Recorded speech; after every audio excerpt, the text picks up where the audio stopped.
every time. Welcome to Trust the Journey. I'm jasonmoledzki. And I'm Melanie Curtis. Our mission is to live, laugh, love, and learn together with you. It's the truth. We are here to create conscious connections, to grow and contribute through our practice of openness, honesty, vulnerability, humility, and trust, trusting the entire journey. Our handle on the internet is trustthejourney.today. And that will get you to all of our different feeds. We're on Instagram, we're on Facebook, we're on Spotify and Apple Podcasts.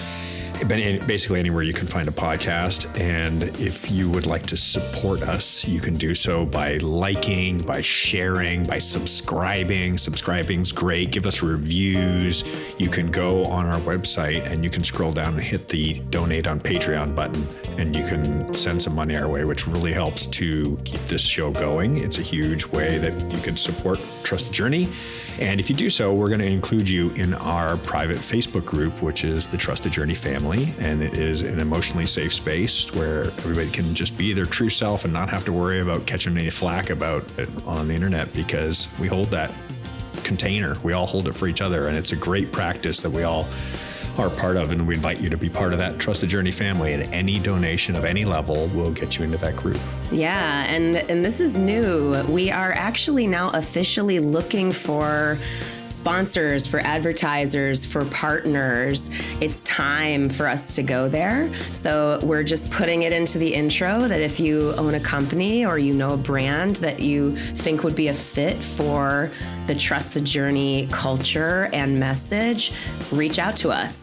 Drop us a line, DM us on Instagram. Again, Jay mentioned it. It's trustthejourney.today.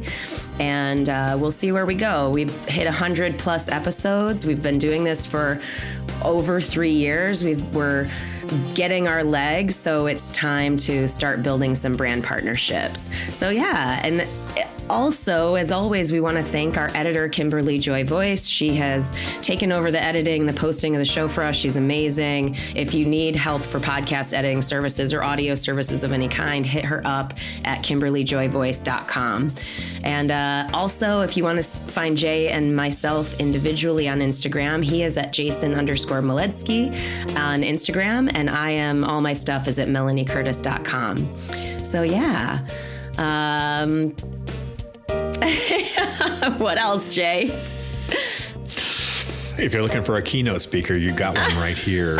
You can reach out to Melanie Curtis, and she would love to come and share her perspective on life and this journey and be your speaker. So reach out if you want to get in touch with her. That's right. I forgot we were going to start sharing about what we're doing. So thank you for sharing. Yes, Jay's right. I'm a keynote speaker, and if anybody needs one or has a company that needs some group facilitation, I can certainly do that.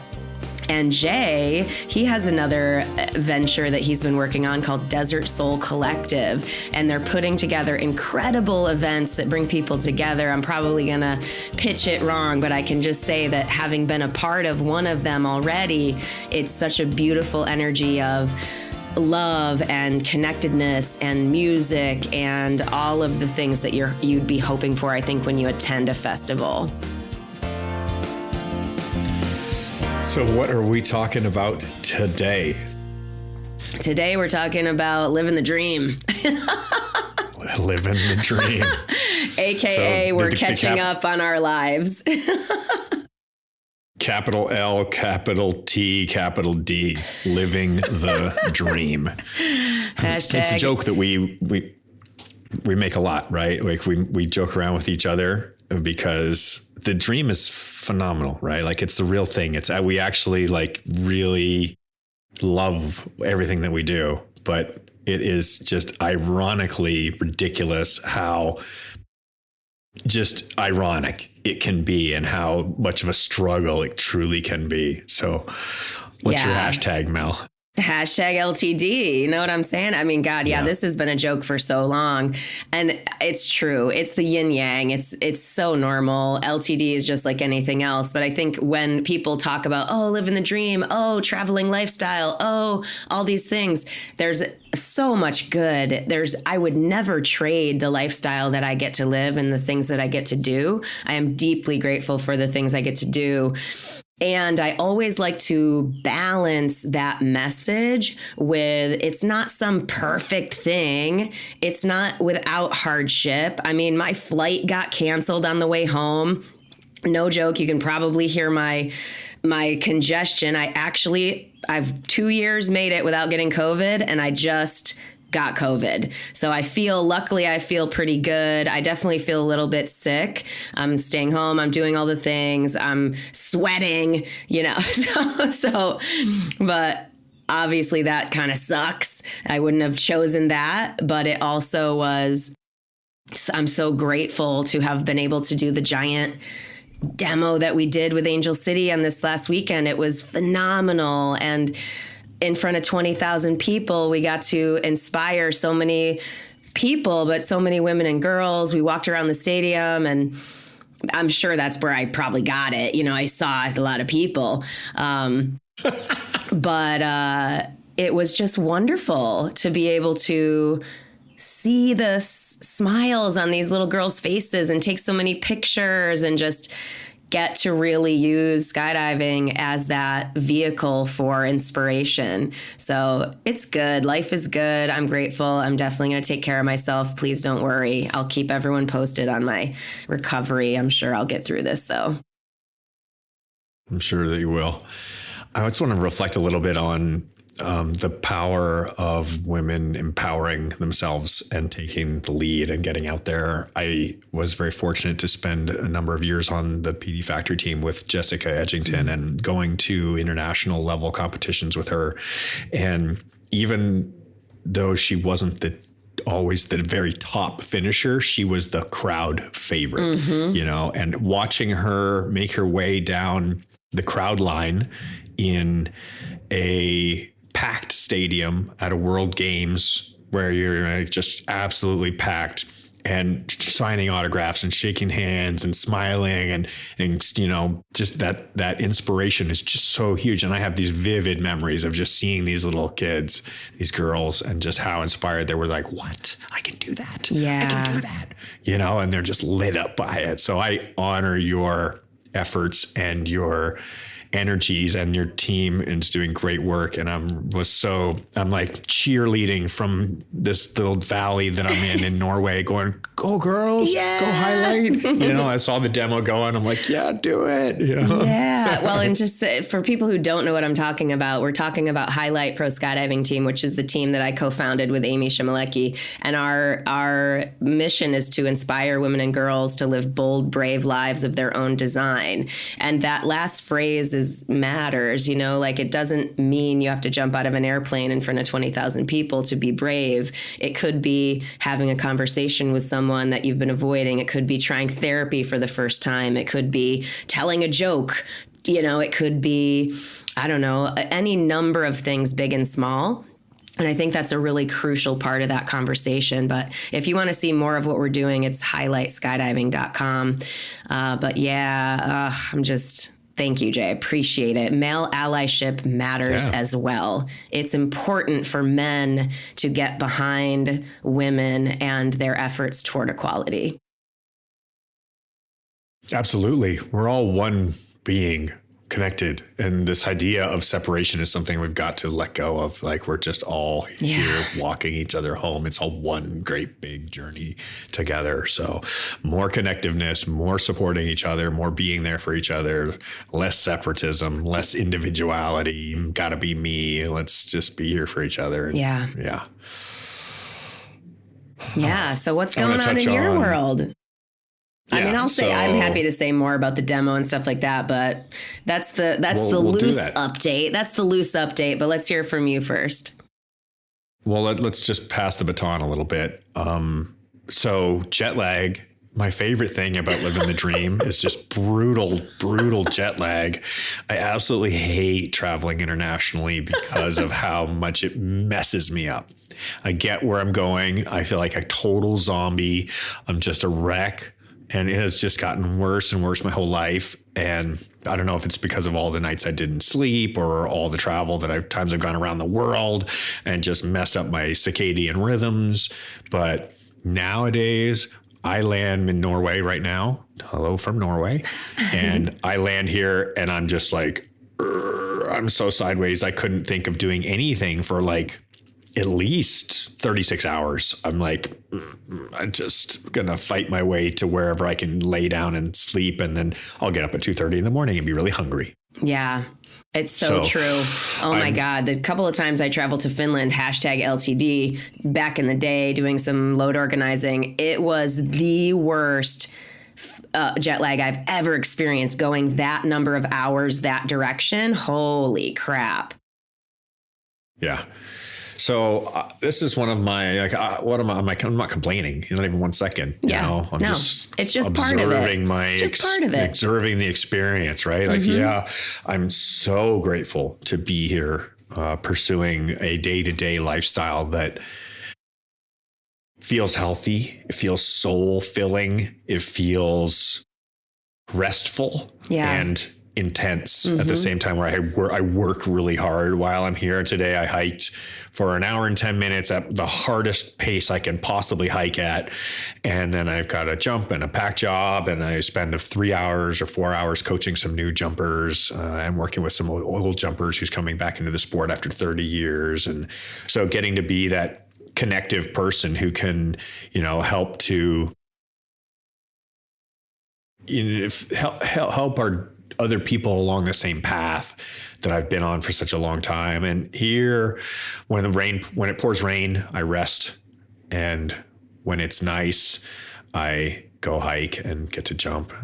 I think I'm just full of gratitude. Yeah, me too. I mean, think about it back in our earlier days. I don't know if you had this experience, but in effect, the whole #LTD, living the dream thing is a departure from the traditional path, because we are not given messages that say, more and more now we hear digital nomads, and certainly with the advent of remote work, that started to become a thing. And now certainly with COVID in the last 2 years of more full-on remote work, there are so many other people that are getting access to a lifestyle that we sort of were experimenting with years ago. I'm not saying that like, oh, we're so cool. I'm more suggesting at any point in our path, in our career trajectory or our life choice trajectory, it behooves us to question and challenge what we have been told or fed as to what's possible relative to lifestyle. Where can we make money? Who will pay us for what? What is a service I can offer that's of value to somebody who would be paying me? How can I deliver that work? Does it need my physical presence? Maybe it does, maybe it doesn't. I don't know. Like, I got a lot of keynote speakers that I work with in my entrepreneurial world outside of the skydiving world. One of them gave a talk today that I actually listened in on earlier, and was talking about how at the beginning of COVID, of course, all of their in-person speaking gigs got canceled, of course. And how they were immediately terrified, going, oh, fucking A, I'm not going to have any money. I'm going to be destitute, whatever, all the scarcity fear that would come in, and only to then realize that she actually made more money doing so many virtual speaking gigs, and I'm not suggesting that all the speaking gigs need to be virtual. I'm more suggesting that challenging of what we think is actually possible for us in career, life, or whatever. Yeah.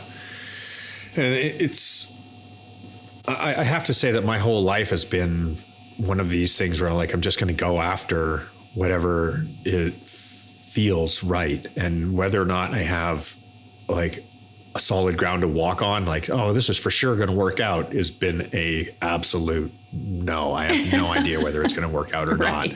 not, but I know that I'll I'll have an adventure in the meantime. I'll learn something. Yeah. I'll grow as a result of it.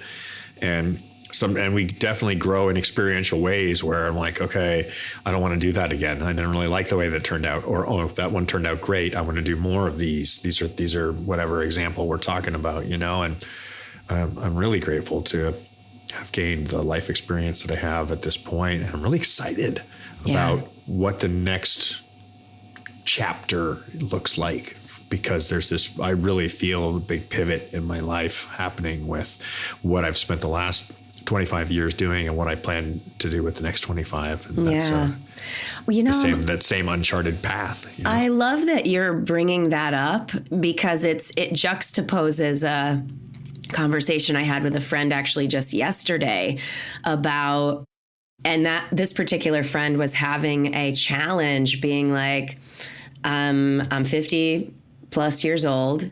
And having the question of like, is this it? Like, is this what my life is? Is this all I'm going to do? No, like no legacy, no this, no that, like, and really having that contemplative reckoning with, oh my God, I don't have a lot of time left, and I'm 44.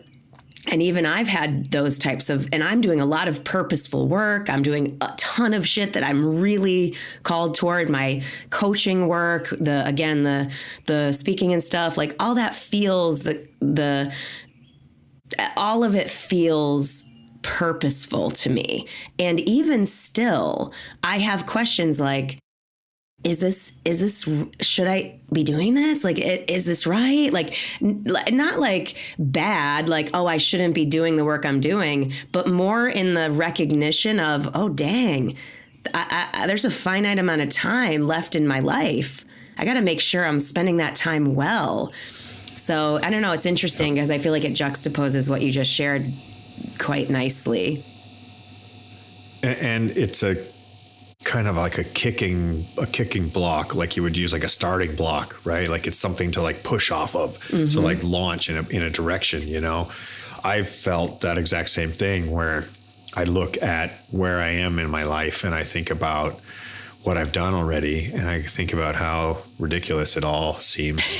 And it just seems completely ridiculous. And I go, okay, well, what can I possibly do with the rest of this journey that I have ahead of me? And I want to enjoy it as much as possible. Like I want to do the things that allow me on a day-to-day basis feel fulfilled and feel like the work that I'm doing has value to it. And so right now I'm working on me. I'm specifically like taking time to work on me, create mental and physical and time and space that dedicates towards my needs so that I can be whole enough to to tip myself in the direction towards new goals. So what I mean by that is by choosing a location and a lifestyle that means that I'm exercising aggressively and that I'm resting aggressively. I like that term. That feels really nice. Resting aggressively. Like, hey, resting right now. Aggressive resting. Aggressively resting. Like, don't disturb my rest. I'm resting. Exactly. So this, by creating this space for myself to just pull back on all the busyness, like I'm just so busy, just doing all this stuff. And man, I've had so much, like I could just complain about all the stuff that I've done or been doing, but I've made that bed for myself. Like I made the list of things I need to do because this is my life, or the jobs I've taken, or the people that I choose to engage with, or the projects, or the whatever. So by winding down on those intensity knobs, all those different areas, and pulling back on the volume and the activity and all those things and going, I'm not really that busy. I'm going to be a lot less busy and focus on one or two key things right now for a while. That feels really good because I definitely had the nut dials turned up too high for a bit. Yeah, gosh, it can happen. I mean, it's funny. The demo is a great example. And I say the demo, and I'm talking about the demo we just did with Angel City Football Club, which is the women's NWSL National Women's Soccer League team in Los Angeles. They are a new team. It's their inaugural season, and they're just they're just amazingly doing amazing work for women, for pay equity, for community building, for racial equality. Like basically they're a stand for all kinds of inclusion on all levels. And that's really exciting for us to partner with them. They have like Natalie Portman is one of their founders. Julie Ehrman is the CEO, also founder. This Karen Nortman is a venture capitalist who also founded it. And they have a lot of celebrity power behind them, like Serena Williams, Billie Jean King, Abby Wambach. And so it's not that, oh, yay, celebrities, but more that there's power in their organization and it is connected to good work. So anyway, it's taken a couple of years to nurture that relationship. And it's taken a couple of years of visioning that we would do that jump, that we would partner with them and have something that came to fruition like it did.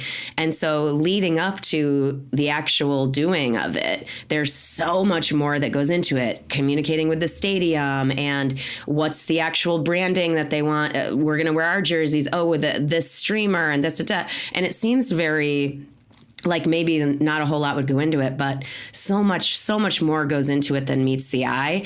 And 8 million things happen leading up to a demonstration jump, in my experience, that make it seem like it's not going to happen.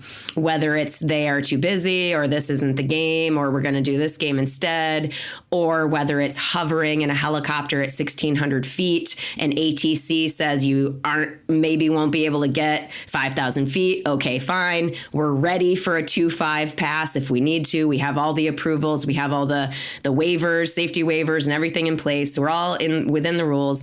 We're 7 minutes out from jumping, and this is a timed jump where we have to go on time. Otherwise, we can't jump.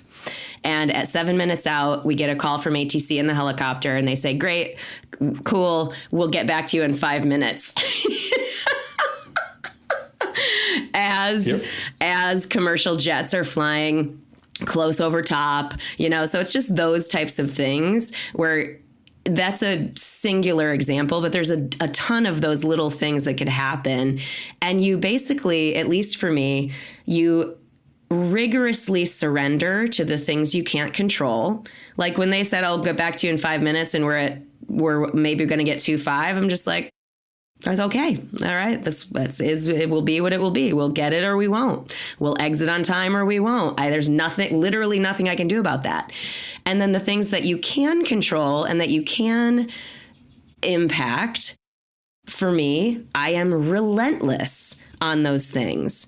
Like I am relentless on those things. And that is very empowering. It's a very empowering way to be, because you then realize, oh, I give into the trusting of the universe, and I have power to bring an energy, an intention, a purpose to how I'm showing up in trying to make this happen and trying to create the best optimal win-win for everyone involved. And so when there's that energy, you cannot lose. Like, even if we weren't able to do the demo, we would have done it. We would do a demo some other time because the relationship was strong. It was built in a quality way, in a win-win energy. Anyway, I could go on, but I'm just like, I'm very happy that it happened. And it doesn't surprise me that now I'm a little bit sick because it was like intense. But that's part of what I choose in this lifestyle. I love you, Mel. You're just a force to be reckoned with. The ball of light energy is true. It's like, I'm going to do the things I can do. Hashtag relentless. Awesome. Yes. Thank you, my friend. Very much so. I just started base jumping again since the last base jump I went on before arriving here in Norway was with Jimmy when he went in, mm-hmm. and I didn't jump on that one. I had to walk down. So coming out here was a decision that happened in the middle of the night. I woke up in the middle of the night, sometime in like February, and I had this impulse of like knowing that I just needed to pick up the phone and give a call and say, hey, I'm going to come hang out and spend some time out here. And that choosing to control the things that I can and acting in the ways, like letting go of the things that I can't control and recognizing what I can and can't. And that's really a big piece of what I'm here doing as well. So I've chosen to come here and jump here and spend my time here because I feel really good about this place as far as it's just as dangerous as ever. Yeah. You know, like it's still jumping off a cliff, but I do have a structure here where I have a guy in a boat who has a radio, who's watching me, who's actually his job is to be safety boat driver. Yeah. And he's got a cell phone and it's a first world country and there's a rescue kit there and there's a helicopter 6 minutes away if anything goes wrong. And it's in a very controlled environment. This is almost like a drop zone, right? It's as close to a drop zone as you're going to get for skydiving. And I have options like landing in the water if anything goes wrong. I pretty much always pull over the water. So if I had a pull problem of any kind, I would also end up in the water. So there's a lot of things that I put in my favor by coming here if I'm going to continue base jumping. And yeah, I have to be honest with you. You know, watching one of my lifelong friends go in a little while ago makes me go, God damn it, do I want to keep doing this? You know, like, do I really, am I going to keep putting myself up on the chopping block here and just wait until it's my turn for the guillotine game to take me out? You know, and the fact of the matter is I don't believe in the mortal soul. I believe in the immortal soul. And I'm not so concerned about being attached to this journey, you know, because this journey is absolutely 100% going to end. It is going to end. In the meantime, I want to have the most fun and the best time I possibly can. I want to be as healthy and as happy and as free and as able to be me as I possibly can. And part of who me is a guy that likes jumping off cliffs. Yeah. So I'm going to try to do that in a way that allows me to control as much of the out of controlness that is involved in that. Yeah. So that's why I'm here. And it's really interesting to hear you kind of touch on those same points, you know. I just went through a really powerful life experience of hosting Vegas Sky Family Future Vision Sky Family reunion in Las Vegas, and it's the last one of its series, and it's something that was hosted by Marta and Jimmy since 2014. And the only reason I hosted is because Jimmy passed on, and I needed to be the guy to step up and take the leadership role there. And that was, big boots to fill, and a whole lot of people there and a lot of expectations. And there's a lot that we wanted to do. Like we want to do our best job. Like we want to do our best possible job that we can do. And everybody involved is like, I want to give everything. And I had delivered like a eulogy, you know, and I haven't even been to a celebration of life since my mom died. Yeah. Like there's been only once or twice where I've been on the drop zone when there's the celebration of life happening and I've been there to participate, but I haven't been with somebody close in pretty much my whole life. So not just to go to a big gathering that's specifically around that, but actually to step up and, you know, to say some words in, you know, their behalf was a pretty big deal. And I found myself pretty freaking wiped out afterwards. Oh, I bet. Smoked. It's such an by the way, it was beautiful. I was there, family. That's what I was talking about when I mentioned the beginning. It was beautiful. It was beautifully done on every level. And I'm not just being nice to you. It really, you could feel the love, the energy, the connectedness of everyone there.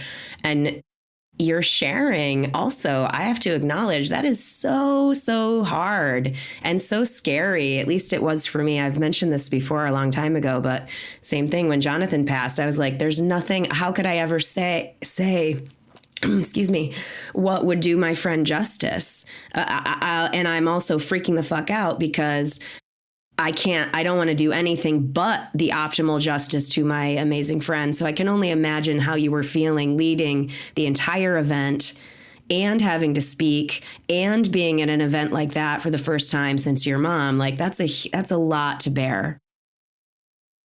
Yeah. Thanks. I definitely for anybody who you just want to know what it's like, I just pretended it wasn't happening. Like I kept that like kind of pretensies. Like I remembered that what needed to be said and worked on some of the script, but tried not to overthink it or like make it too structured and read off a sheet of paper, like just key bullet points that needed to be touched on. But then also just, there's something I've learned through my journey to this point, and that is this thing in front of me, the microphone. It's not there.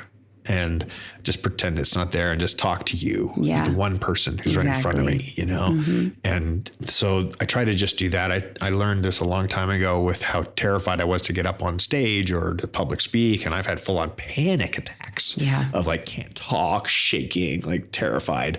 So, you know, getting up on a podium or getting up to perform or to like, you know, to speak or any of these things, there's a lot. So I just try to look down and see one person I know and that I connect with and feel that other person looking back and make it it's a one-on-one conversation, you know?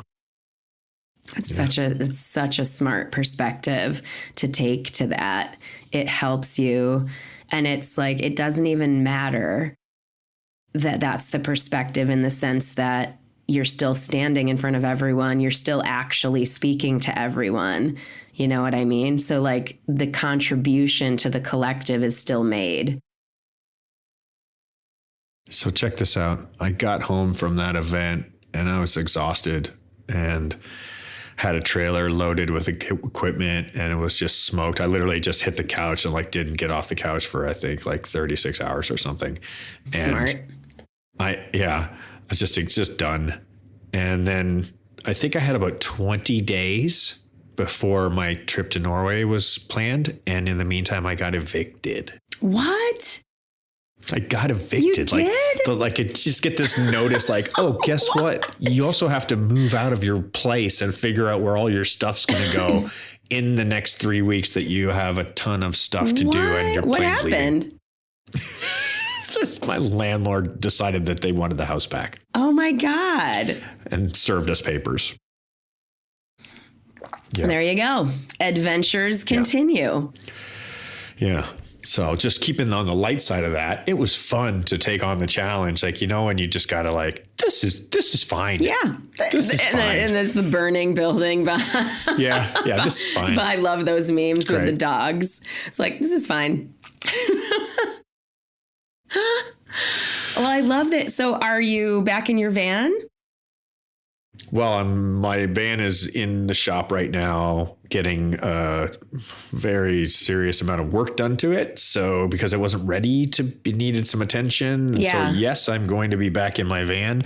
But in the meantime, I end up with like a $10,000 bill to fix the thing. Oh, no. And it's like perfect timing, you know. Perfect timing. It's great. Thank you. Fine. I'm so excited. This is fine. This is fine. Anybody wants to donate on Patreon?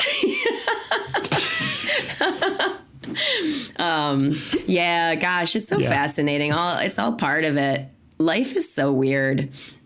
I love that you're in Norway, though. I love that you opted to go there and refuel your soul. Like, there's no doubt that will energetically reset you and send you again, there's no wrong direction, but you know what I mean? Like, kind of reset you and send you in positive directions after this. So I actually snapped a screenshot of this because when I was chatting with a friend and the word came up and I had to take note of it because I have noted that life just gets weirder and weirder and weirder. Like it just continually gets weirder. And I think that this is like kind of happening on purpose. And there's a description, I looked on dictionary and it said the definition of weird is involving or suggesting the supernatural.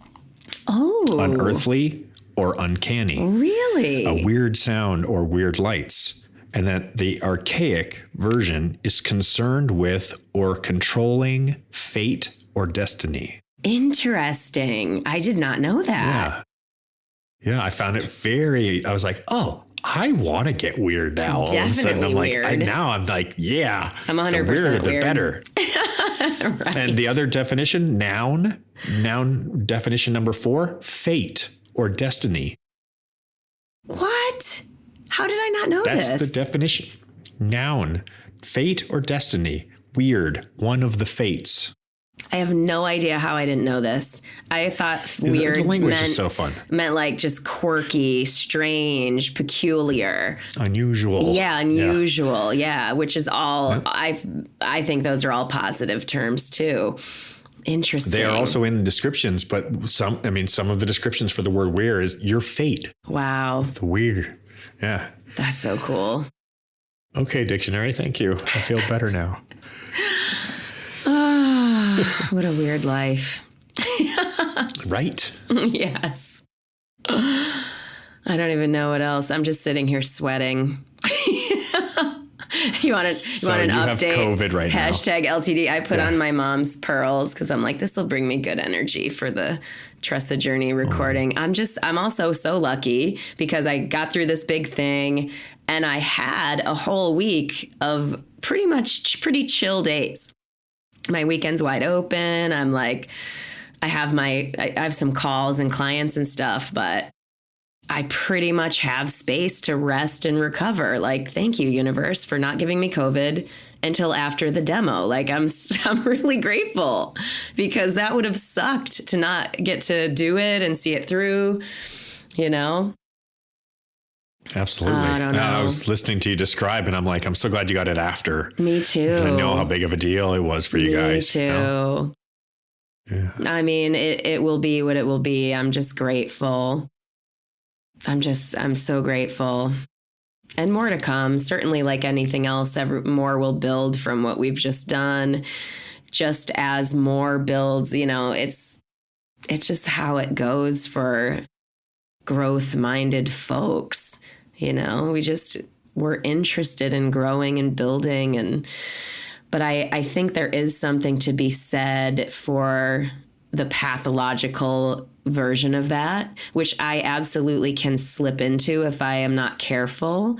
So like on top of the growing and building, I think there absolutely also needs to be the being, you know, the being present, the being still, the slowing down. Mm-hmm. I think oftentimes illness comes in to force that. So again, I'm not really surprised that I've been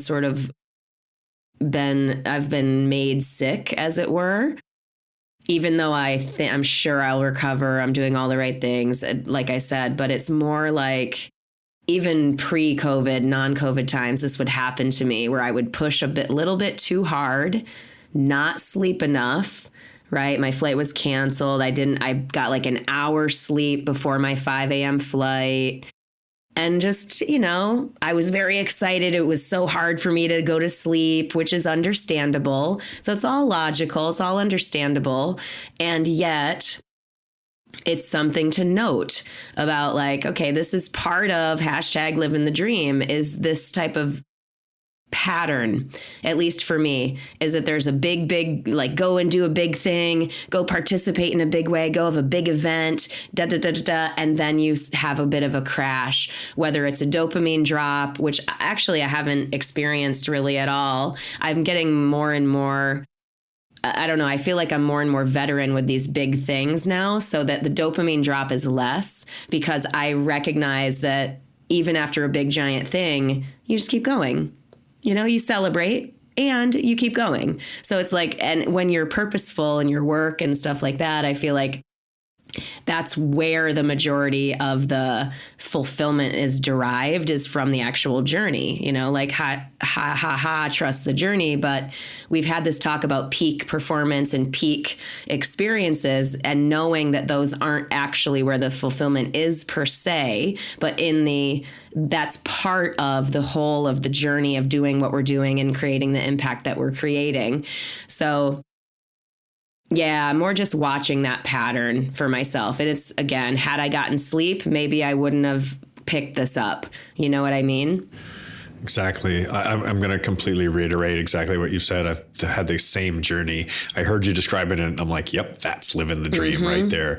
You're pushing yourself and going out chasing after all these, these things that we want to accomplish with the time that we have while we're here. And then inevitably there's a burnout or a crash or a need, just a simple need to rest afterwards. Yep. And when we tend to be, for people who push really hard, we tend to push a little past what's actually healthy for our bodies. And I very much have the same experience. And I've also been doing the same thing that you're talking about. And I highly recommend this for any of our listeners. I am not a medical doctor, but you can just pay attention to your own mood and say, what I'm doing, here's my version of it, is when I'm hiking every day or when I'm doing my grindy work, like last night until midnight, I was working on QuickBooks. Yay. Like sucky Hashtag LTD. Work. Right? I'm like exhausted. My eyes turned sideways where I couldn't see the screen anymore. And I'm like, I've got to get this accounting work done so that the business taxes can be done because we already got our extension and we're late, and I'm freaking tired. And I go, this is the good part. This is it. And take a second and just kind of just straight up lie to myself. Just take a second and straight up lie to myself, but then relish in how challenging it is. And that is truth. That's not a lie. Like, this is hard. And the hard part is the good part. And I learned this through life experience and had it reaffirmed to me by listening to the Huberman podcast and his dissertation on how the dopamine system works, and recognizing that the challenging parts in between the dips and the mountains is really the part to relish in and savor. And it's not just trust the journey, but savor the journey. Like really go, this is the best part right now. It's like the best part of the burger or the best part of the sandwich, like the part that you would save, where you're like, that's the best part. I'm going to save that part. That last bite. That's like the shit part in between. If we convince ourselves of that and we actually believe it, and we take away the value of that summit experience or that jump when I'm doing my daily, like jumping down from the mountain. Yeah. Okay. It's great. It's super fun. Woo. Mm-hmm. But I'm diminishing its total value relative to the hike. The hike is why I'm Absolutely. here. The hike that's what I'm here for. I'm here for the grind. And then I get the elevator to come back down. Absolutely. So what I didn't say or speak to at greater length, and I probably said this before, but doing it with my teammates. Like, I have the best freaking teammates. OMFG. It is wildly more fulfilling to be sitting in a helicopter at 1,600 feet, waiting for the call from ATC, looking over at your fucking people. Like, that is really what's up, is that sharing, that working together, that coming together to create something big and impactful, coupled with the actual impact and the connection that you make, both as teammates and as people with those that you're aiming to touch. Yeah, I relish the Vegas event was a great example of that. Just all this, everybody working remotely. Right? Everybody's remote and everybody's spread all over the country, all over the world, and all coming together. And we had a timeline. So just for perspective, for those of you listening, we get access to the venue at 9 a.m. and we have about 3.5 hours to do the full setup till about 1 p.m. And then the venue closes and then we have the full event starting at 8 p.m. and it runs all night. And then the teardown the next day goes from noon to 3. So we have 3 hours to set everything up and 3 hours to take everything down. And that's people coming in from cities that are 12 hours in either direction, bringing equipment and, that's all choreographed to work together, and all these teams that have pre-planned and pre-assigned everything. And the workflows have been rehearsed and done rehearsal setups on stuff in remote locations. And then everybody choreographing it and then coming in and executing. And there's nothing better than that really affirmative Hell yeah. Yeah. You get from a teammate who's crushing it and executing. You look over and go, how's this team doing over here? How's everybody doing? Like, we got this. We got it. You go over to the next team. How's this doing? We got this. Exactly. We're on it. Exactly. It's great. like, for example, on this demo, Amy was the main ground crew. She was the ground crew lead. That is a job that is, I would contest, way harder than being a jumper, because she has to make the safety call for her people that she loves, knowing that they're very, very capable, and yet not wanting to put them in a scenario, but also really not being able to control it. Once we exit, something, who knows, the wind could get weird and oh my God. But yeah, that is such a tough job. And that's another version of knowing, again, sitting in that helicopter, knowing that the people you have on the ground, absolutely, you trust just as much as you trust those people sitting next to you. It's such an amazing team experience. And I want to share more and more about the behind the scenes of the highlight work that we're doing, because I think there's so much inspiration and so much insight and education people can glean from knowing what actually goes into it versus just the, again, peak moment that is a big part of it. But there's so much more that I think people could be inspired by and resonate with, and also see themselves in, such that they could go, wow, maybe that could be me. Whether it's, I'm going to create a team and create an event company called Desert Soul Collective, or I'm going to start a skydiving team that's purpose driven called Highlight, or whether I'm going to whatever, anything. Yeah. I think about my journey through the competitive years of my life, and I can't say that I really particularly enjoyed competition. Right. Having been to over 100 of them, I think I went to like 130 in total. I never really, there's moments when it's enjoyable, but mostly it's just stressful. Just stressful. Like, it's really stressful. So stressful. It's so not fun. You're just like...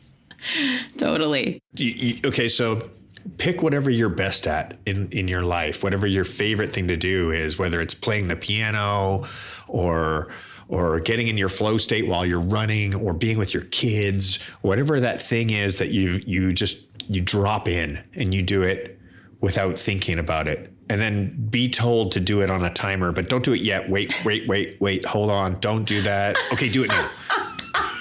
Like, what? That is so awesome. No, okay, do it stop, now. Stop, Wait, hold, do it now. Hold. No, you got to hold for a little bit. We got to go around. You're like, what? So funny. Okay. It's so funny. So true. What I loved in that, for the 15 years of my life that I was dedicated to being a champion pilot, I only really, really enjoyed training. And then a lot of the time I didn't even enjoy that too. Mm-hmm. It was really rough. Isn't that insane? But it's like type 2 fun. It's only fun after it's over. Yeah.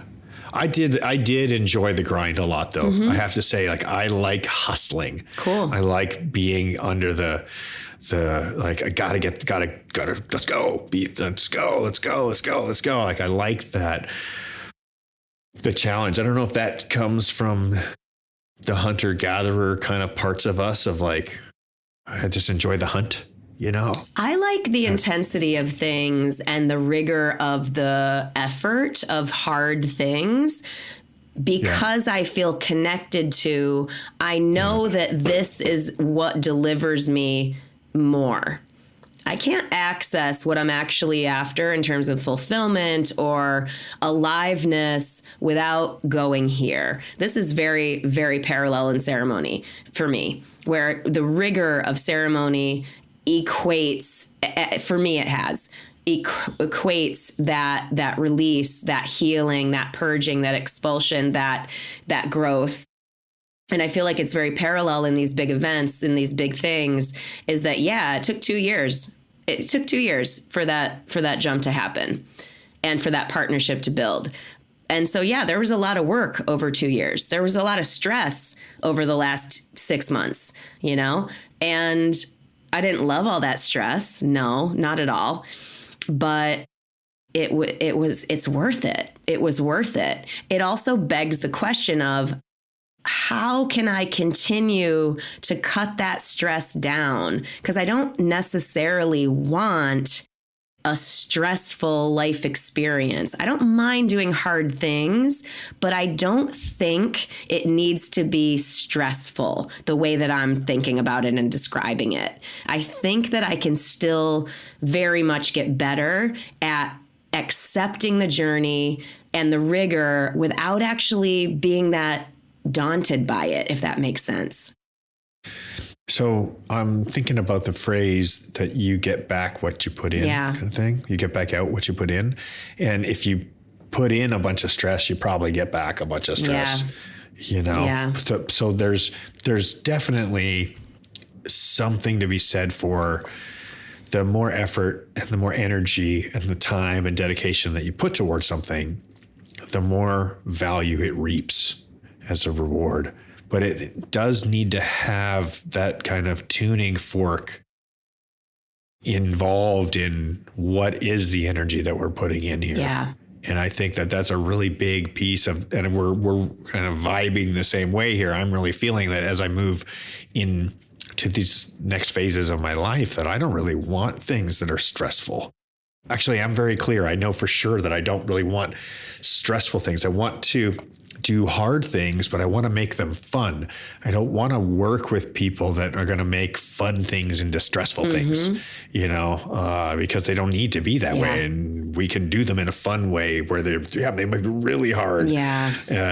But they can still be done with a smile and for sure. And really like just enjoying that challenge. Yeah. And I try to be that, you know, and I recognize when I'm not there, you know what I mean? And I'm like, oh, I'm kind of bringing stress to this. I'm withdrawing, you know, I can feel it. I'm aware, my self-awareness is high. So that's a good thing, in the sense that you can work with it when you know when you feel it and know it. It's also, in my experience, a consistent, rigorous practice of detaching from the outcome. Just consistently and rigorously, always, when the stress comes in, I'm clearly attached to some part of the outcome. And I just need to constantly bring myself back to what is the win-win? What can I do here or not do? Maybe what I need to, quote, do is be patient. Right? Sometimes that's the action item, is to sit and do nothing. Obviously discerning what the right quote unquote action is, right and wrong, right hashed, I don't know, all those things. But yeah, that's what I do too, is I consistently roll myself back and go, okay, I'm stressed out. What am I attached to? How can I bring back the surrendered energy and the win-win energy? And be at peace with however this goes. So I was talking to Shannon the other day, our fellow friend, and I was chatting with her about a meditation practice and something that I've been working on for a long time with a particular style of meditation. And I've never really got it. Like, I hear the coach say, try this, you know, and like he snaps his fingers and he's like, try and just arrive. Yeah. And I'm like, I'm not, okay, I'm trying, you know, I'm doing my Sam Harris. And I'm trying to like just arrive, and I don't get it. And what happened was I caught myself, my mind veered off onto a stress story, right? I started telling myself a story about a stressor, and there I am just chasing down this line item that is this person and this thing and that thing and rah, rah, rah, rah, rah. Yep. And I went, and I snapped out of it. And I went, oh, I snapped out of it. I snapped out of this story that I'm telling myself about how I need to be stressed about this thing that I'm thinking about, and I stopped thinking about it, and it just went poof and disappeared. And I'm like, oh, I got it. I made it happen. Awesome. I figured out I know how it works now.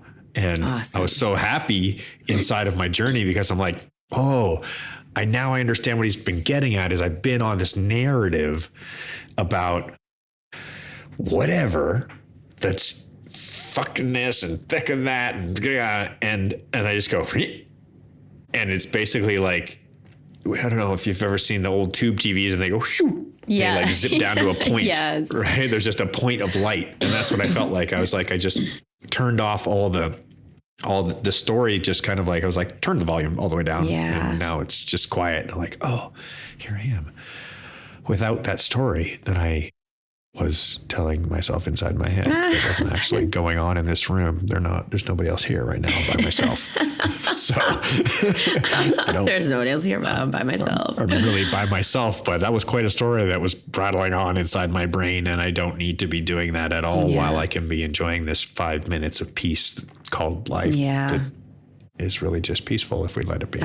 Yeah. I mean, the arriving, the like, just arrive. For me, how I have been able to access that is, and it's not like I always can, but it is very much connected to my body, where I feel I go almost right away to the boundaries of my body dissolving, where I immediately just go to the energetic feeling of my body, and it right away dissolves those edges, and it doesn't immediately make me feel big or expansive, but it does help me immediately arrive in the present. It's interesting. I've started meditating almost 3 times a day now. Wow. Typically meditate first thing in the morning and last thing in the evening. And I do lay down because I wake up and I just start meditating while I'm laying down. Yeah, me too. And by the way, I haven't been meditating recently. I'm just going to be honest with the fam. I've been off my meditation game. Go ahead. So I've been including a nap instead of like when I start to feel a little faded, I just stop and go lay down and start a guided meditation. And I focus on the meditation, and I probably don't actually nap most of the time. I may kind of like reduce the level of consciousness that's occurring, but I'm really enjoying how just taking a 10 or 20 minute pause and just like recentering myself, because my narrative and my body, my physical state, especially when I was getting evicted, it was freaking stressful. Oh, I bet. Because I'm like, oh my God, I'm like, I was working so hard to like pack up all my stuff, move all my things, work on the van, deal with all the stuff, loose ends that need tying up, and trying to just the cognitive bandwidth to be able to manage the decision making that has to happen in such a short time was just so much pressure. I would just stop and just pull the power plug for a second and just lay down and just take 20 minutes to just be silent and just listen to the narrative start and just go, oh no, and let it go. And that one starts and then let it go. And that 15 minutes to just focus on that has made such a huge difference in how much more at peace I feel as a result. Yeah. I'm so grateful for this practice. So I think that is a perfect place to end our catching up. And I can go and do that right after we end. I'll go and meditate. I'm putting my word into the family right now. I will meditate once my file is uploaded. Thank you. Well, thank you for meditating, and we forgive you for what you said before you meditated. Perfect. Yeah, family, thank you all for being here. Thank you for the love and energy. As we said in the beginning, there's lots of ways you can engage us. TrustTheJourney.today is our website. You can find the Patreon button there. That gets you into the Trust the Journey family. KimberlyJoyVoice.com for podcast editing. MelanieCurtis.com for me. Jason_Moledzki on Instagram for Jay. And more. But we just are, again, thank you for being here, for listening. If this resonates or any episode resonates, please share it with someone. You don't need to sign up for anything but just sharing with people that you think this conversation might help goes a long, long way to helping further our mission of really trying to impact and help more people in the world to find healing in their own path and feel less alone on that path. So Jay, my friend, anything else? If you would like to be a supporter of the show, Patreon is where it's at. We really do appreciate everybody who's there. And if you would like to become a bigger supporter and become an advertiser or a sponsor of the show, or somebody else who you feel is values aligned with who we are, because that's very important to us. We're only going to partner with people who are values aligned. Yep. So we're looking for values aligned partners. Absolutely. So, yeah. Come on, universe. That's for real. We welcome you. We will only choose people. This is just to speak very quickly to this, like Tim Ferriss is a great example. I would call him a mentor for me and us in podcasting, because he does such good work. The advertisers that he chooses is a big deal. He actually went to a subscription model for a very short period of time. I actually bought into it because I love him, love his work, and I wanted to support him. It was like $10 a month or something like that. And he very quickly, his fan base came back to him and said, no, we want you to have advertisers because that helps us know what to buy, what to get into, what to look into. And that's a big deal. So that's the way that we want to approach advertisers as well, so that that the trust of our word and our integrity is behind who you might hear on this show. This has been something that's been my life with being a sponsored athlete. I've never once partnered with a company or an organization or any type of group that I didn't feel had the best interest of the end user, customer, family in mind. Because 100%. That's what's most important. Yeah. 100%. Agreed. Yeah. Yep. Well, on that note, my friends, thank you again. We love you so much. And yeah, that's it. We love you. We love you.